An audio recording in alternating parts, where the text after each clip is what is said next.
Ahora sí, acá estoy. Muy bien. Nuestros políticos tienen muchas fallas, pero quizás la que más nos molesta a los electores es el cinismo con el que actúan. Cinismo que demostraron los defensores de César Acuña cuando en reiteradas oportunidades trataron de justificar los graves casos de fraude en sus tesis. Cinismo también que exhibió Lourdes Flores cuando se unió al partido de su enemigo político Alan García. Cinismo también de la primera dama al negar la autoría de sus agendas en reiteradas ocasiones para luego decir que sí eran suyos. ¿Cómo pueden los políticos pararse enfrente de las cámaras y mentirnos de una manera tan descarada? René Gastelumendi trata de explicárselos en el siguiente informe.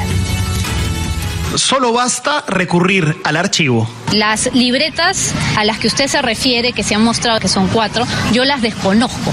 No son de mi propiedad, no las reconozco como mías. Los autores consultados para mi trabajo sí figuran como referencias bibliográficas e mi tesis.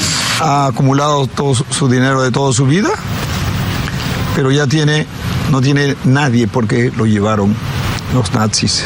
Esto es un bien adquirido con el trabajo de una vida entera. Y aquí firmado y recibido por el cónsul, donde se dice que entiendo las consecuencias de renunciar al pasaporte de Estados Unidos. Lo digo públicamente, la doctora Lourdes Flores representa a la derecha de las grandes empresas del país. A quienes me dicen con cinismo y con bastante caparazón que soy la candidata de los ricos, yo les diré que nunca he vivido en París, sino que siempre he vivido en mi patria, trabajando en mi Perú. Si algo hay en común en la política peruana es el cinismo. La actitud cínica generalmente está dirigida a obtener algún tipo de beneficio para el propio sujeto. Y tiene a veces mucha llegada, lo cual nos llevaría a pensar qué sucede en la cabeza de aquel que es el que expecta, el que está mirando al cínico. El votante en ese contexto. El votante a lo mejor le cree. Merecemos, aunque sea unos pocos minutos de televisión abierta, estar en el diván, intentar descifrarnos, porque aquí, señores, se miente con descaro. Supongo que hay muchas necesidades. Pensemos que a veces en los políticos más corruptos o más cínicos aparece la necesidad de la imagen de alguien que pueda darnos respuestas de solidez, por ejemplo. O si no es de solidez, la imagen de la fortaleza. En psicoanálisis sería la imagen del padre fuerte que nos va a salvar de la circunstancia que vivimos. Y mucha gente espera eso. Y por tanto perdonamos. Así es. Nadie se salva. Empecemos por la campaña. Invaluable pasarela de coartadas y acomodos. Sin duda, el episodio más reciente fue ver a los voceros Anel Tausen primero. La mentira no es corrupción. Pero yo no creo que hay una mentira de César Acuña. César Acuña está ¿cómo diciendo, que no? Aquí dice que lo hizo él y no lo hizo él. Está diciendo que ha habido omisiones, que quiere que le pidan sus descargos, ¿no? Y luego al ex 4 veces decano del Colegio de Abogados de Lima, Vladimir Paz de la Barra, relativizando las acusaciones de plagio evidente a su líder, César Acuña. Usted está defendiendo el robo intelectual. Que eso se vea.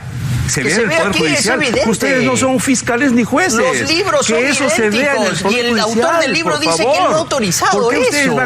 Pero el rol estelar fue de su propio líder, don César Acuña, primero por su tesis de la Complutense. Son las autoridades de dicha universidad las que me aprobaron. Y después por defenderse a punta de negaciones de la denuncia del plagio de un libro completo escrito por un profesor. Pues yo quiero que me ayuden a aclarar, porque se ha hablado de copia y copia y copia. No es copia, se ha reproducido. Pero mi pregunta va más por el lado de qué pasa con la gente que cree. ¿Por qué cree? ¿Qué necesidad tiene grandes sectores del país de creer en él? Así es, de creer en esa mentira, de creer que no robó cuando se ve claramente que robó, o si no, de restarle importancia. ¿Se lo perdona o no? Claro, porque hay peores cosas que han hecho, ¿no? Es algo personal, pero contra el Estado han robado, todos los demás, y entonces hay que pasarlo por alto, ¿no? ¿No lo decepciona a usted? No, igual, todos tienen los mismos derechos. Estamos en el país de Perú. ¿No le parece grave? No, pues hay cosas más para investigar, para más flagrantes que ha pasado con otros, y tomarlo a una persona que está iniciando la candidatura no me parece. Pero más allá de este episodio hasta ahora estelar, que solo le ha valido 2 puntos menos en las encuestas, en esta misma línea del cinismo cabe preguntarse cómo ha tomado el electorado un acomodo de antología, el de Lourdes Flores Nano. Alan García es el candidato de la pobreza, no es el que va a resolver los problemas, es el que agudizó la pobreza en el Perú. 2 enemigos acérrimos unen sus partidos en la llamada Alianza Popular, APRA y el PPC, y hasta el momento, por cierto, no superan el 5% en la intención de voto. La maroma ética de Lourdes Flores pasará a la historia. Ella lo persiguió durante años tratando de probar el supuesto enriquecimiento ilícito de Alan García. A quienes me dicen con cinismo y con bastante caparazón que soy la candidata de los ricos, yo les diré que nunca he vivido en París, sino que siempre he vivido en mi patria, trabajando en mi Perú. En el camino incluso fue hasta humillada por su contendor. Lo digo públicamente. La doctora Lourdes Flores representa la derecha de las grandes empresas del país. Y yo creo que eso es legítimo decirlo y no insulta a nadie. Y pocos años después, el cálculo electoral los unió en un matrimonio político contra natural. Quiero que nuestro esfuerzo conjunto, el esfuerzo de 2 partidos institucionales, sea en primer lugar con mucha humildad explicado a la población. Usted me pregunta si me gustaría que Lourdes Flores, naturalmente que me gustaría, para mí sería un honor participar en una fórmula. No se trata de 2 sujetos que de repente aparecieron en el panorama electoral de estas elecciones y que se fusionaron, se unieron. No, nosotros ya sabemos lo que ha pasado antes. Entonces parece que quieren hacernos ignorar la historia. Y si ignoramos la historia no podemos entender lo que pasa. El mensaje que le dan al pueblo es todo vale. No es qué lindo cómo nos unimos, habiéndonos odiado tanto, ahora nos amamos tanto, aprendan a amarse en vez de odiarse. No, es todo vale, ¿no? Hagamos de cuenta que para que ustedes puedan votar. Todo vale con tal de llegar al poder. Así es, exactamente.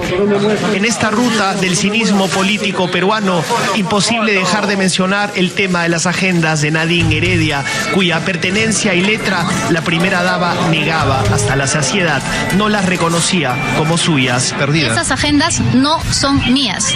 Yo no reconozco esas agendas. La autenticidad de esas agendas no las reconozco. Mis declaraciones han sido desconocer las agendas y me reafirmo en eso. No las reconozco. Pasaron los meses y las investigaciones determinaron que sí era su letra, que las 4 agendas eran suyas, ante lo cual tuvo que admitir lo que para todos, menos para la aludida, era evidente. Yo he reconocido que las agendas fueron robadas de mi domicilio. No cabe una pericia si ya estoy reconociendo las agendas.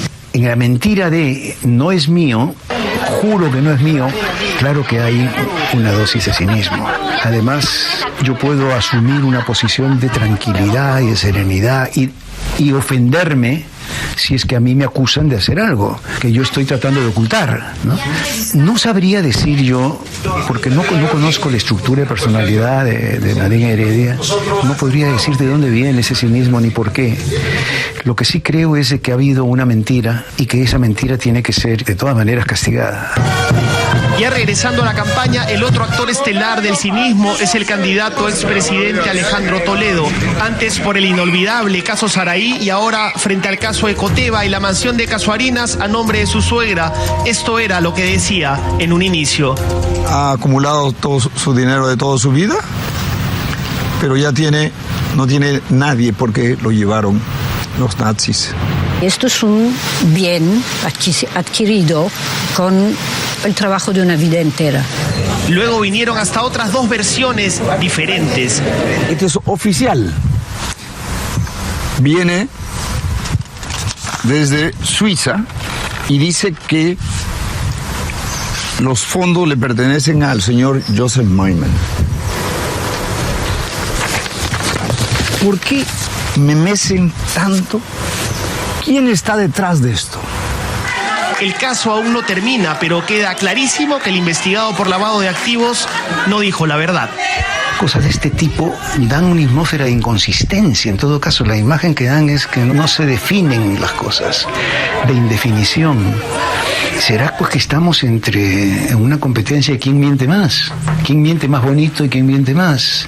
¿Quién habla mejor la mentira? ¿Quién habla peor la mentira? ¿Quién es más cínico? ¿Quién convence más? ¿Quién es más cínico? Ni siquiera PPK se salva de esta crónica del cinismo, pues no olvidemos que en las elecciones pasadas ofreció renunciar a su nacionalidad estadounidense. Donde se dice que entiendo las consecuencias de renunciar al pasaporte de Estados Unidos. Esto nunca se produjo y fue su ambición por tentar la presidencia una vez más lo que lo obligó ahora sí a cumplir su palabra y renunciar de verdad a su pasaporte norteamericano. Yo renuncié, pero luego recuperé el pasaporte. Esta vez tendré que renunciar sin salida, ¿no? Definitivamente. A mí me parece que es un hombre relativamente honesto dentro de este panorama. Me parece que, sin embargo, algo falta de energía, de fuerza. Algunos dirán de carisma, y también entró en la ruta de su pasaporte. Había renunciado, no había renunciado, lo tenía, no lo tenía, en fin, también tuvo su dosis de cinismo. Keiko Fujimori tampoco se salva en esta crónica del cinismo. Recordemos cómo se refería a los delitos de su padre y a los cometidos durante el gobierno de la primera vez que postuló a la presidencia en el 2011.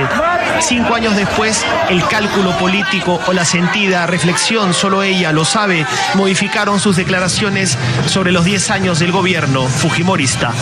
Mantener a Montesinos hasta el final fue un grave error de parte de mi padre.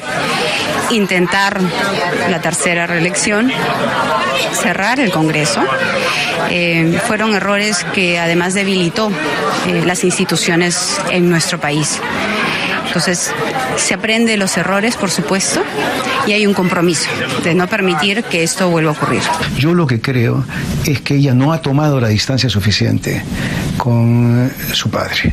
Y creo que mientras no tome esa distancia suficiente, la posibilidad de que se repita un régimen fujimorista con ella es grande. A pesar de que está haciendo esfuerzos por aparentar esa distancia, pero no me da la impresión de que mucha de la gente que estaba con Fujimori todavía está con ella. Entonces, la impresión que me da es que no hay tampoco una consistencia muy grande.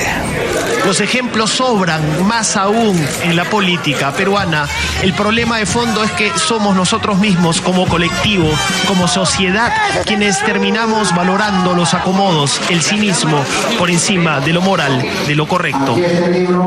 Seguridad y economía, nada más le exigimos a un presidente y eso es lo más grave. Que nos deje vivir, que no nos dé molestias, ¿no? Que no nos exija demasiado y que en el fondo, fíjese usted la paradoja, nada cambie demasiado.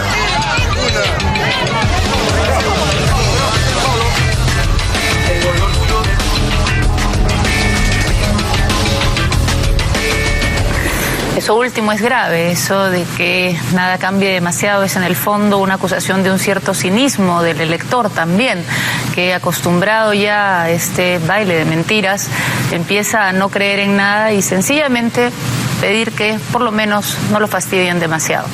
Y eso tiene que cambiar empezando por nosotros los que elegimos.